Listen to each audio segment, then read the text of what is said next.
നമസ്കാരം കുട്ടികളെ. കേരളീയം എന്ന യൂണിറ്റിന് ശേഷം നമ്മൾ ഇന്ന് പുതിയൊരു യൂണിറ്റിലേക്ക് കടക്കുകയാണ്. സ്വാതന്ത്ര്യം തന്നെ ജീവിതം. സ്വാതന്ത്ര്യം എന്ന സങ്കല്പത്തെക്കുറിച്ചിട്ട് കുട്ടികളിലേക്ക് വിശാലമായ ഒരു കാഴ്ചപ്പാട് അവതരിപ്പിക്കുന്നതിന് വേണ്ടിയിട്ടാണ് സ്വാതന്ത്ര്യം തന്നെ ജീവിതം എന്ന ഈ ഒരു യൂണിറ്റ് ഉൾപ്പെടുത്തിയിരിക്കുന്നത്. സ്വാതന്ത്ര്യം നമുക്ക് പുത്തൻ ഒരു ആശയമല്ല. ചരിത്രത്തിലും മറ്റും ബ്രിട്ടീഷ് ആധിപത്യത്തിൽ നിന്ന് നമ്മൾ എങ്ങനെയാണ് സ്വാതന്ത്ര്യത്തിൻ്റേതായിട്ടുള്ള ഇന്ന് നാം അനുഭവിക്കുന്നതായിട്ടുള്ള സ്വാതന്ത്ര്യ ഘട്ടത്തിലേക്ക് കടന്നു വന്നത് എന്നൊക്കെ നമ്മൾ പഠിച്ചു കഴിഞ്ഞു അല്ലേ. ഇന്ന് നമുക്ക് എന്തിനും ഉള്ളതായിട്ടുള്ളൊരു സ്വാതന്ത്ര്യമുണ്ട്. എന്നാൽ അതൊന്നും ഇല്ലാതിരുന്നതായിട്ടുള്ള ഒരു കാലഘട്ടവും നമുക്കുണ്ടായിരുന്നു. ബ്രിട്ടീഷ് ആധിപത്യത്തിൽ നിന്ന് മാത്രമല്ല നമുക്ക് സ്വാതന്ത്ര്യം ലഭിക്കേണ്ടിയിരുന്നത്. ജാതീയവും മതപരവുമായിട്ടുള്ള വേർതിരിവുകളിൽ നിന്ന് കൂടിയായിരുന്നു. അയിത്തം പോലുള്ളതായിട്ടുള്ള അനാചാരങ്ങളിൽ നിന്നായിരുന്നു. അത്തരത്തിലുള്ളതായിട്ടുള്ള വേർതിരിവുകളെല്ലാം ഇല്ലാതാക്കിക്കൊണ്ട് ഇന്ന് നാം അനുഭവിക്കുന്നതായിട്ടുള്ള ആ ഒരു സ്വാതന്ത്ര്യത്തിൻ്റേതായിട്ടുള്ള ഘട്ടത്തിലേക്ക് വന്നു ചേർന്നതിനെ കുറിച്ചിട്ട് ഒരുപാട് കാര്യങ്ങൾ നമ്മൾ അറിഞ്ഞു കഴിഞ്ഞതാണല്ലേ. ഇന്ന് നമുക്ക് ഇഷ്ടമുള്ളതായിട്ടുള്ള വസ്ത്രങ്ങൾ ധരിക്കാനും നമ്മുടേതായിട്ടുള്ള അഭിപ്രായങ്ങൾ പ്രകടിപ്പിക്കാനും പ്രവർത്തിക്കാനും ഒക്കെയുള്ളതായിട്ടുള്ള സ്വാതന്ത്ര്യമുണ്ട്. ഇതൊന്നും ഇല്ലാതിരുന്നതായിട്ടുള്ള ഒരു ഘട്ടത്തെക്കുറിച്ചിട്ട് എപ്പോഴെങ്കിലും നിങ്ങൾ ചിന്തിച്ചു നോക്കിയിട്ടുണ്ടോ? ഇതൊന്നും ഇല്ലാത്തതായിട്ടുള്ള ഒരു കാലഘട്ടം നമ്മുടെ നാട്ടിൽ തന്നെ ഉണ്ടായിരുന്നു അല്ലേ. ബ്രിട്ടീഷ് ആധിപത്യത്തിൽ നിന്ന് ഭാരതത്തെ സ്വതന്ത്രമാക്കുവാനായിട്ട് തീവ്രമായി യത്നിച്ച വ്യക്തിയാണ് ഗാന്ധിജി. ഗാന്ധിജി മാത്രമാണോ? ബാലഗംഗാധര തിലക്, സുഭാഷ് ചന്ദ്രബോസ്, ഗോപാലകൃഷ്ണ ഗോഖലെ, ലാലാ ലജ്പത് റായ്, ദാദാഭായ് നവറോജി, അങ്ങനെ ഒരുപാട് നമ്മുടെ സ്വാതന്ത്ര്യ സമര നായകന്മാരെ കുറിച്ചിട്ട് അവരുടെ ചരിത്രത്തെക്കുറിച്ചിട്ട് അവരെന്തൊക്കെയാണ് നമുക്ക് വേണ്ടിയിട്ട് ചെയ്തത് നമ്മുടെ ഭാരതത്തെ സ്വതന്ത്രയാക്കുവാനായിട്ട് എന്നൊക്കെയുള്ള കാര്യങ്ങൾ നമുക്കറിയാവുന്നത് തന്നെയാണല്ലേ.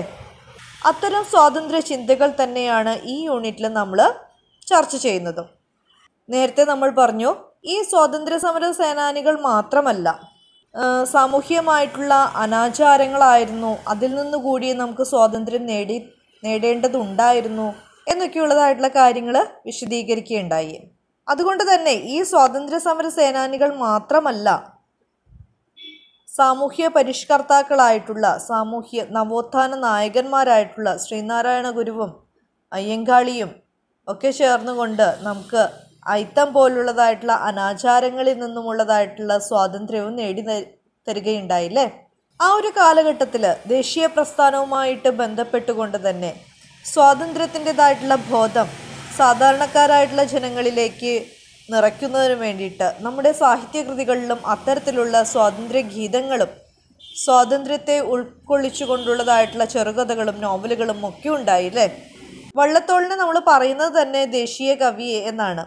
പോര പോര നാളിൽ നാളിൽ ദൂര ദൂരമുയരട്ടെ ഭാരതക്ഷ്മാദേവിയുടെ തൃപ്പതാകകൾ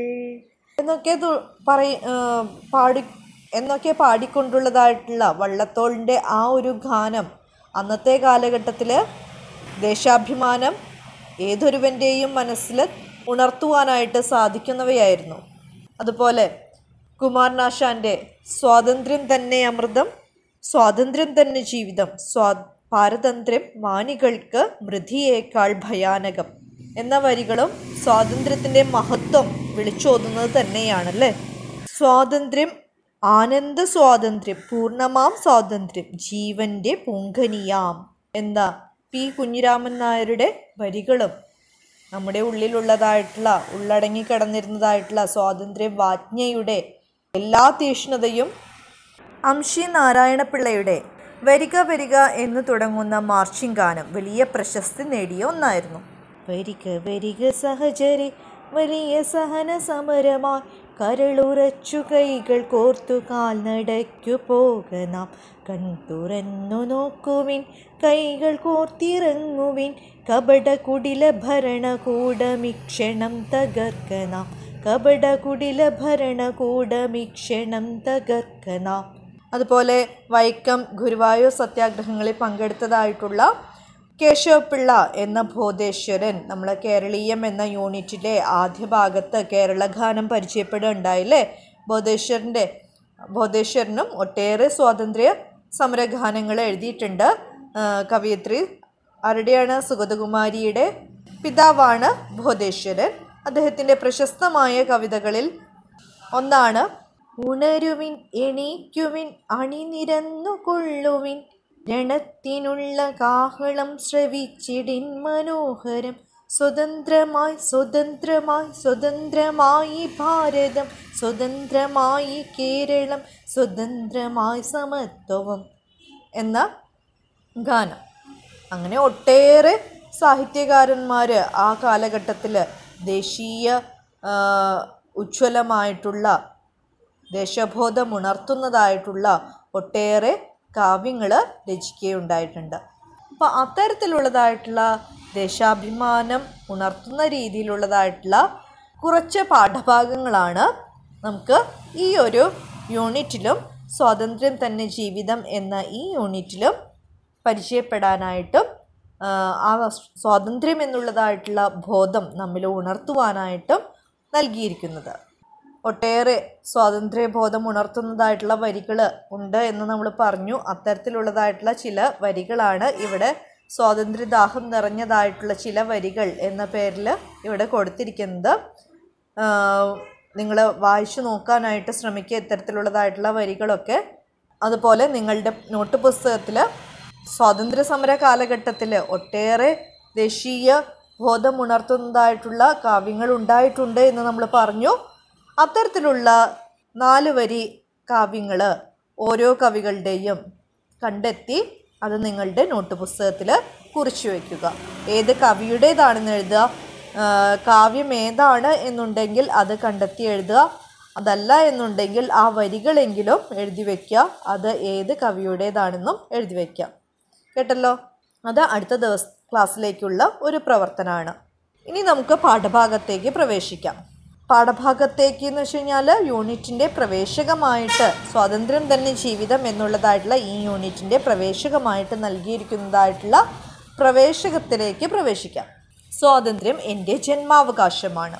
ആരുടെ വാക്കുകളാണിത്? ലോകമാന്യ എന്ന് വിശേഷിപ്പിക്കപ്പെടുന്നതായിട്ടുള്ള ബാലഗംഗാധര തിലകൻ്റെ, സ്വാതന്ത്ര്യ സമര സേനാനിയായിട്ടുള്ള ബാലഗംഗാധര തിലകൻ്റെ വാക്കുകളാണിത് അല്ലേ. 1917 അദ്ദേഹം ചെയ്തതായിട്ടുള്ള ഒരു പ്രസംഗത്തിൻ്റെ ഏതാനും വരികളാണ് ഇവിടെ കൊടുത്തിരിക്കുന്നത് അല്ലേ പ്രവേശകമായിട്ട്. സ്വാതന്ത്ര്യം നമ്മുടെ ജന്മാവകാശമാണ്, നമുക്കത് വേണം. അത് കൊതിക്കുന്ന ആത്മാവ് എന്നിൽ സചേതനമായിരിക്കെ എനിക്ക് വാർദ്ധക്യം ഏശില്ല. അത് അമരമാണ്. കാറ്റിന് അതിനെ പറത്തിക്കളയാനാവില്ല, ആയുധങ്ങൾക്ക് മുറിക്കാനാവില്ല, അഗ്നിക്ക് ചാരമാക്കാനാവില്ല.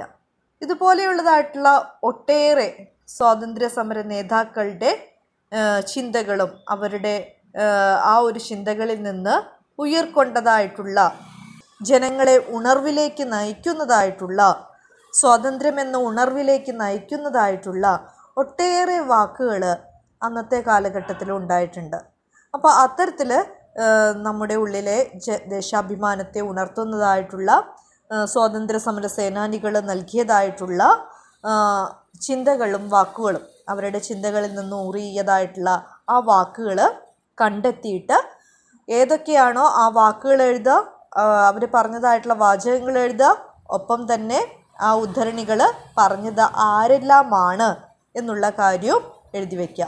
അതും അടുത്ത ക്ലാസ്സിലേക്കുള്ള ഒരു പ്രവർത്തനമാണ്. ഇതുപോലെ ബാലഗംഗാധര തിലകൻ്റെ ഒരു പ്രസംഗത്തിൽ ഏതാനും ചില ഭാഗങ്ങളാണ് ഇവിടെ നൽകിയിരിക്കുന്നത് എന്നുണ്ടെങ്കിൽ അതുപോലെ തന്നെയുള്ളതായിട്ടുള്ള ദേശാഭിമാനം മുറ്റി നിൽക്കുന്നതായിട്ടുള്ള വാക്കുകൾ മറ്റ് സ്വാതന്ത്ര്യ സമര സേനാനികൾ പറഞ്ഞിട്ടുള്ളത് നിങ്ങൾ കണ്ടെത്തിയിട്ട് അതും നിങ്ങളുടെ നോട്ട് പുസ്തകത്തിൽ കുറിച്ചു വയ്ക്കുക. അതാരുടെ വാക്കുകളാണ് എന്നുള്ളതും എഴുതുക. ചുരുങ്ങിയത് ഒരു 3 ഉദ്ധരണികളെങ്കിലും അത്തരത്തിലുള്ള വാക്കുകൾ കണ്ടെത്തി എഴുതാനായിട്ട് ശ്രമിക്കാം. അതും അടുത്ത ക്ലാസ്സിലേക്കുള്ള ഒരു അടുത്ത പ്രവർത്തനമായിട്ട് ചെയ്യാം. ഇനി ഈ ഒരു ഭാഗം നമുക്ക് ശ്രദ്ധിക്കാം അല്ലേ. സ്വാതന്ത്ര്യം നമ്മുടെ ജന്മാവകാശമാണ്, അത് നമ്മൾ നേടിയെടുക്കുക തന്നെ വേണം. ഇപ്പോൾ പാരതന്ത്ര്യത്തിൻ്റെതായിട്ടുള്ള ഒരു കാലഘട്ടം നമുക്ക് ഉണ്ടായിരുന്നു. നമുക്ക് അഭിപ്രായത്തിനോ നമ്മുടേതായിട്ടുള്ള ഇഷ്ടാനിഷ്ടങ്ങൾക്കോ ഒന്നും തന്നെ സ്വാതന്ത്ര്യമില്ലാത്തതായിട്ടുള്ള ഒരു കാലഘട്ടം നമുക്ക് ഉണ്ടായിരുന്നു എന്ന് നമ്മൾ പറഞ്ഞു അല്ലേ. നമ്മുടെ നാടിനെ മറ്റുള്ളവർ ഭരിക്കുന്നതായിട്ടുള്ള ഒരു കാലഘട്ടം. ആ കാലഘട്ടത്തിൽ നിന്നുകൊണ്ടാണ് ബാലഗംഗാധര തിലകൻ്റെ ആ ജന്മാവകാശമായിട്ടുള്ള സ്വാതന്ത്ര്യം നമുക്ക് നേടിയെടുക്കുക തന്നെ വേണം എന്നുള്ളതായിട്ടുള്ള ഈ വാക്കുകൾ ഉണ്ടായിരിക്കുന്നത്. ആ ഒരു സ്വാതന്ത്ര്യം നേടിയെടുക്കുവാനുള്ളതായിട്ടുള്ള ഒരു ആത്മാവ് എന്നിൽ സചേതനമായിരിക്കെ ഇന്നും എല്ലായ്പ്പോഴും അത് എന്നിൽ ജീവസുറ്റതായിട്ട് തന്നെ നിലനിൽക്കുമ്പോൾ എനിക്ക് വാർദ്ധക്യം ഒരിക്കലും തന്നെ ഏശില്ല. എനിക്ക് വാർദ്ധക്യത്തിൻ്റേതായിട്ടുള്ള ആ ഒരു വിഷമതകളിലേക്ക് പോകാനൊന്നും സാധിക്കില്ല. എപ്പോഴും അതിൻ്റേതായിട്ടുള്ള ആ ഒരു ഉത്സാഹത്തോടു കൂടി തന്നെ സ്വാതന്ത്ര്യം നേടിയെടുക്കുവാനുള്ളതായിട്ടുള്ള ശ്രമങ്ങളിലേക്കായിരിക്കും ഞാൻ എപ്പോഴും നടത്തുക. അത് അമരമാണെന്ന് വെച്ച് കഴിഞ്ഞാൽ ഒരിക്കലും മരിക്കാത്തതാണ്, എന്നും നിലനിൽക്കുന്നതായിട്ടുള്ള, ആർക്കും ഇല്ലാതാക്കാനായിട്ട് സാധിക്കാത്തതായിട്ടുള്ള ഒന്നായിട്ട് ആ സ്വാതന്ത്ര്യം നേടിയെടുക്കുക എന്നുള്ളതായിട്ടുള്ള ആ ഒരു ചിന്തയും പ്രവൃത്തിയും എന്നിൽ നിലകൊള്ളുക തന്നെ ചെയ്യും. കാറ്റിന് അതിനെ പറത്തിക്കളയാനാവില്ല, ആയുധങ്ങൾക്ക് മുറിക്കാനും ആവില്ല. ഇപ്പോൾ എന്തൊക്കെ തന്നെ വന്നു ചേർന്ന് കഴിഞ്ഞ് കഴിഞ്ഞാലും അതിനു വേണ്ടിയിട്ട് ഏതൊക്കെ തരത്തിലുള്ളതായിട്ടുള്ള പ്രതിസന്ധികൾ സൃഷ്ടിക്കാനായിട്ട് ആര് തന്നെ ശ്രമിച്ചു കഴിഞ്ഞ് കഴിഞ്ഞാലും എനിക്ക് എൻ്റേതായിട്ടുള്ള ആ ഒരു ലക്ഷ്യം, സ്വാതന്ത്ര്യം എന്നുള്ളതായിട്ടുള്ള ആ ഒരു ലക്ഷ്യം എനിക്ക് നേടിയെടുത്തേ തീരൂ എന്നൊരു ഉറച്ച വിശ്വാസത്തിൽ ഊന്നിക്കൊണ്ട് അതിനു വേണ്ടിയിട്ട് പോരാടുന്നതായിട്ടുള്ള ഒരു സ്വാതന്ത്ര്യ സമര സേനാനിയുടെ ജീവസുറ്റ വാക്കുകളാണ് നമുക്കിവിടെ കാണാനായിട്ട് സാധിക്കുന്നത് അല്ലേ. അതുകൊണ്ട് തന്നെ അതിനെ ആർക്കും തന്നെ ചാരമാക്കാനാവില്ല എന്നും അദ്ദേഹം പറഞ്ഞു വച്ചിരിക്കുന്നു. നമ്മുടെ സ്വാതന്ത്ര്യ സമരത്തിൻ്റെ ചരിത്രം നമുക്കറിയാമല്ലേ. ആ സാമ്രാജ്യത്വ ശക്തികൾ മനുഷ്യത്വരഹിതമായിട്ടുള്ള പെരുമാറ്റങ്ങളിലൂടെ നമ്മെ എത്രമാത്രം അടിച്ചമർത്തുവാനായിട്ട് ശ്രമിച്ചിരുന്നു എന്നുള്ള കാര്യവുമൊക്കെ നമുക്ക് ചരിത്രത്തിൽ നമ്മൾ പഠിച്ചിട്ടുണ്ട്, അറിഞ്ഞിട്ടുണ്ട്. അപ്പോൾ ആ ഒരു കാര്യത്തിൽ ആ ഒരു പഠനം നമ്മൾ ഉണ്ടായിരിക്കെ തന്നെ ഇത് വായിക്കുമ്പോൾ അതിൻ്റെ ആ ഒരു ശക്തി, അദ്ദേഹം പറഞ്ഞതായിട്ടുള്ള വാക്കുകളുടെ ശക്തി എത്ര തീവ്രമാണ് എന്ന് മനസ്സിലാക്കിയെടുക്കാനായിട്ട് നമുക്ക് ബുദ്ധിമുട്ടില്ല. ആദ്യകാലങ്ങളിൽ നമ്മളിന്ന് അനുഭവിക്കുന്നതായിട്ടുള്ള ഈ സ്വാതന്ത്ര്യം ഒന്നും തന്നെ നമുക്ക് ഉണ്ടായിരുന്നില്ല എന്നുള്ള കാര്യം നമുക്കറിയാം അല്ലേ. നമ്മുടെ പൂർവികർക്ക് സ്വതന്ത്രമായിട്ട് ജോലി ചെയ്യാനോ അല്ലെങ്കിൽ ഇഷ്ടമുള്ളതായിട്ടുള്ള സ്ഥലങ്ങളിലേക്ക് സഞ്ചരിക്കാനോ ഒന്നും ഉള്ളതായിട്ടുള്ള ഒരു സ്വാതന്ത്ര്യം ഉണ്ടായിരുന്നില്ല.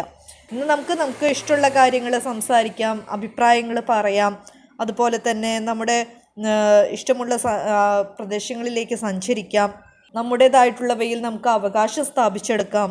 ഇതേ രീതിയിൽ എല്ലാത്തിലും ഒരു സ്വാതന്ത്ര്യം കൈവരിക്കാനുള്ളതായിട്ടുള്ള ഒരു ആഗ്രഹമായിരുന്നു നമ്മുടെ പൂർവികർക്ക് ഉണ്ടായിരുന്നത്. പക്ഷേ അവർക്ക് അതിനൊന്നും ഉള്ളതായിട്ടുള്ള ഒരു സാഹചര്യം ബ്രിട്ടീഷ് ആധിപത്യ ഇന്ത്യയിൽ ഉണ്ടായിരുന്നില്ല. അപ്പോൾ അതിൽ നിന്നൊക്കെ മാറിയിട്ട് സ്വാതന്ത്ര്യം നേടിയെടുക്കുവാനായിട്ട് ശ്രമിച്ചതായിട്ടുള്ള എത്രയോ ധീരദേശാഭിമാനികൾ നമ്മുടെ ചരിത്രത്തിൽ ഇടം നേടിയിട്ടുണ്ട് അല്ലേ. ഇവിടേക്ക് കച്ചവടത്തിനായിട്ട് എത്തിച്ചേർന്നതായിട്ടുള്ള വിദേശികൾ ഇവിടെ ആധിപത്യം സ്ഥാപിക്കുകയായിരുന്നു. അവരുടെ ഭാഷ നമ്മെ പഠിപ്പിച്ചുകൊണ്ട് അവരുടേതായിട്ടുള്ള അടിമകളാക്കിയിട്ട് നമ്മെ മാറ്റിയെടുക്കുവാനായിട്ട് ശ്രമിക്കുകയായിരുന്നു ചെയ്തതല്ലേ. അപ്പോൾ അതിൽ നിന്നൊക്കെ ഉള്ളതായിട്ടുള്ള ഒരു മോചനമായിരുന്നു നമുക്ക് ആവശ്യമായിട്ടുണ്ടായിരുന്നത്. അതിനു വേണ്ടിയിട്ട് യത്നിച്ചതായിട്ടുള്ള ഒട്ടേറെ ചരിത്രകാരന്മാരുണ്ട്, സ്വാതന്ത്ര്യ സമര സേനാനികളുണ്ട്. ആ സ്വാതന്ത്ര്യ സമര സേനാനികളെയൊക്കെ ഓർത്തുകൊണ്ട് അവർ നമുക്ക് ഇന്ന് നേടിത്തന്നതായിട്ടുള്ള സ്വാതന്ത്ര്യത്തെ നമുക്ക് മാനിക്കാം. ഇത് തന്നെയാണ് ബാലഗംഗാധര തിലകൻ്റെ ഈ വാക്യങ്ങളുടെ പ്രസക്തി എന്ന് പറയുന്നതും ഈ പറഞ്ഞതായിട്ടുള്ള കാര്യങ്ങൾ തന്നെയാണ്. അപ്പോൾ അത് എന്താണ് എന്നൊരു ചെറിയ കുറിപ്പായിട്ട് ഈ പറഞ്ഞതായിട്ടുള്ള ബാലഗംഗാധര തിലകൻ്റെ വാക്യങ്ങളുടെ ഇന്നത്തെ കാലഘട്ടത്തിലെയും പ്രസക്തി എന്ത് എന്നുള്ള കാര്യം ഇപ്പോൾ നമ്മൾ പറഞ്ഞതായിട്ടുള്ള ക്ലാസ്സിൽ ചർച്ച ചെയ്തതായിട്ടുള്ള ഈ ഒരു കാര്യങ്ങൾ വെച്ചുകൊണ്ട് ഒരു കുറിപ്പായിട്ട് തയ്യാറാക്കുക. ഇനി ഈ യൂണിറ്റിൽ 3 പാഠഭാഗങ്ങളാണ് ഉൾപ്പെടുത്തിയിരിക്കുന്നത് എന്ന് നമ്മൾ പറഞ്ഞു. പ്രവേശകം മാത്രമാണ് നമ്മൾ ഇന്ന് എടുത്തത്. ഇന്ത്യൻ സ്വാതന്ത്ര്യ സമര ചരിത്രത്തിലെ ഏറ്റവും മഹത്തായ ഒരേടാണ് ഏത്? ഉപ്പ് സത്യാഗ്രഹം അല്ലേ. ഉപ്പ് സത്യാഗ്രഹം നടന്നത് ഏത് വർഷത്തിലാണ്? 1930കളിൽ.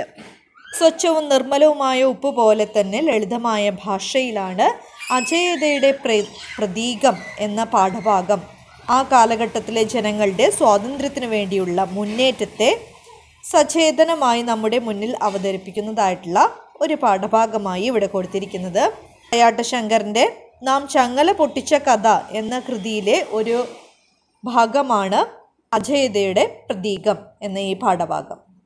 ഗാന്ധിയൻ സമരരീതിയുടേതായിട്ടുള്ള കരുത്തും ആവേശവും ഒക്കെ നമുക്ക് പകർന്നു നൽകുന്നതായിട്ടുള്ള ഒരു പാഠഭാഗമാണ് അജേയതയുടെ പ്രതീകം എന്ന ഈ പാഠഭാഗം. പിന്നെ മറ്റൊന്ന്, ബാല്യത്തിൻ്റെ മയിൽപ്പീലി കണ്ണുകളിലൂടെ ജീവിതത്തെ നോക്കിക്കാണുന്ന ബാലലീല എന്ന കവിതയിൽ കുട്ടികൾ തങ്ങളുടെ സ്വാതന്ത്ര്യത്തിൻ്റെ തുറന്ന ആകാശത്തിലേക്ക് സഞ്ചാരം നടത്തുന്നതായിട്ടുള്ള ഒരു കവിതയാണ്. ശൈശവത്തിൻ്റെ കൗതുകങ്ങൾ ഉപേക്ഷിച്ചിട്ട് ബാല്യത്തിൻ്റെ പുതു കാഴ്ചകളിലേക്ക് ഉണരുന്നതായിട്ടുള്ള കുട്ടികളെയാണ് ബാലലീല എന്ന ബാലാമണിയമ്മയുടെ ഈ കവിതയിൽ നമുക്ക് കാണാനായിട്ട് സാധിക്കുന്നത്. അടുത്തതായിട്ടുള്ളത് ഗോവർദ്ധൻ്റെ യാത്രകൾ എന്ന ആനന്ദിൻ്റെ നോവലിലെ 30-ാം അധ്യായം ആണ് നമുക്ക് പഠിക്കാനായിട്ട് നൽകിയിരിക്കുന്നതായിട്ടുള്ള പാഠഭാഗം. തള്ളവിരലില്ലാത്ത ഗ്രാമം എന്ന പേര്. ബ്രിട്ടീഷ് ഇന്ത്യയിലെ നെയ്ത്തുകാരുടെ ഒരു ഗ്രാമത്തിൻ്റെ കഥയാണ് ഇതിൽ പരാമർശിക്കുന്നത്.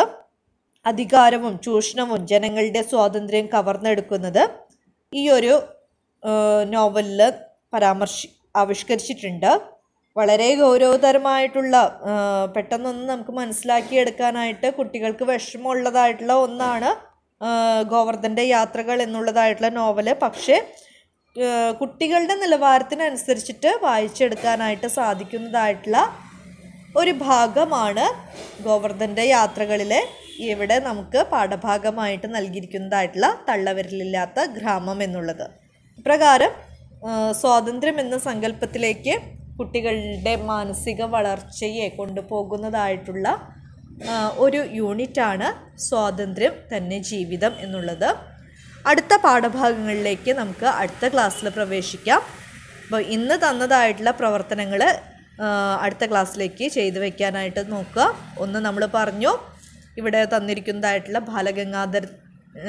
ബാലഗംഗാധര തിലകൻ്റേതുപോലെ തന്നെയുള്ളതായിട്ടുള്ള സ്വാതന്ത്ര്യ സമര സേനാനികളുടെ ദേശാഭിമാനോജ്വലമായിട്ടുള്ള വാക്കുകൾ ഇത് ആരാണ് പറഞ്ഞത് എന്നും കൂടിയിട്ട് എഴുതി വയ്ക്കാം, ചുരുങ്ങിയത് ഒരു 3 എണ്ണമെങ്കിലും. അതുപോലെ ദേശാഭിമാനോജ്വലമായിട്ടുള്ള അന്നത്തെ കാലഘട്ടത്തിൽ നമ്മുടെ ദേശബോധം ഉണർത്തുന്നതായിട്ടുള്ള കാവ്യശകലങ്ങൾ, 4 വരി വീതമുള്ളതായിട്ടുള്ള കാവ്യശകലങ്ങൾ, അത് ആരുടേതാണ് ആ വരികൾ എന്ന് കൂടിയിട്ട് എഴുതിയിട്ട് ചുരുങ്ങിയത് ഒരു 3 കവിതയിലെ വരികളെങ്കിലും കണ്ടെത്തി എഴുതുക. മറ്റൊന്ന് നമ്മളിപ്പോൾ ഏറ്റവും അവസാനം പറഞ്ഞു നിർത്തിയതായിട്ടുള്ള ബാലഗംഗാധര തിലകൻ്റെ പ്രവേശക പ്രവർത്തനമായിട്ട് നൽകിയിരിക്കുന്നതായിട്ടുള്ള വാക്യങ്ങളുടെ പ്രസക്തി എന്ത് എന്നുള്ളത് ഒരു കുറിപ്പായിട്ട് തയ്യാറാക്കുക. ഇനി അടുത്തതായിട്ട് നമുക്ക് ബാലഗംഗാധര തിലകൻ എന്നുള്ളതായിട്ടുള്ള സ്വാതന്ത്ര്യ സമര സേനാനിയെ കുറിച്ചിട്ട് ഒരു പക്ഷേ ചോദിക്കാം. അങ്ങനെയാണെങ്കിൽ നമ്മൾ ചരിത്രമൊക്കെ പഠിച്ചു കഴിഞ്ഞത് തന്നെയാണ്. ബാലഗംഗാധര തിലകനെ കുറിച്ചിട്ട് അറിയാവുന്നതായിട്ടുള്ള കാര്യങ്ങൾ കണ്ടെത്തിയിട്ട് ഒരു ജീവചരിത്രക്കുറിപ്പ് നിങ്ങൾ സ്വയം ഒന്ന് ഉണ്ടാക്കാനായിട്ട് ശ്രമിക്കുക. ഇത്രയും കാര്യങ്ങൾ അടുത്ത ക്ലാസ്സിലേക്ക് ചെയ്തു വയ്ക്കാം.